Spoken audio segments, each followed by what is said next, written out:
Amma çox vulqar giyinmişsən efirdə. Bilmirəm, efirlərə az çağırırlar, səni dəvət edirlər deyə. Sinin demək olar metri yarım bayırdadır. Və bu günləri bir dəqiqə... Öz geyimdən rahatam, Tolik. Sevin, sən öz geyimdən rahat ola bilərsən, bura televiziyadır amma.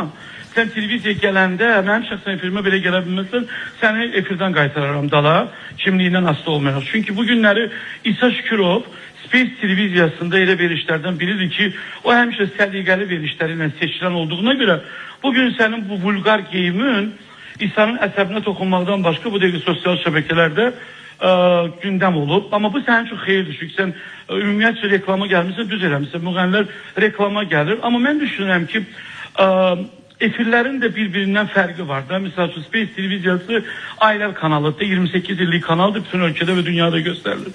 Məncə sən günorta verilişi yəni bu axşam verilişinə daha uyğun olardı. Çünki çox vulqardı geyimin. Sən rahat ola bilərsən. Yeni il havasında bir veriliş olduğu üçün. Sevinç. Tolik, sen de benim dostumsan bilirsen. Ben her zaman iratlarını dinleyirəm ama bu defa... Yo, ben sana bir söz diyeyim. Yani çıkacaksa benim efirime bile gelseydin ben seni efire koymazdım. Birincisi senin efirin Tolik seher verilişidir. Seherler olur. Yok, o efir başkadır, bu efir başkadır. Hem yeni il havasında bir veriliş. Çok vulgar, ya dar giyinmişsen onu ya da çok pis ve bu kursu planında gösterende seni sabahları İsa benim kardeşimdir bilirsen de. Benim için maraqlı, mənim işlədiyim kanalın mövqeyi və İsa'nın mövqeyidir. Heç bir müğənni İsa'ya səs deyə bilməz. Çünki İsa bugün bəzi müğənnilərin... Səninlə onun arasında özel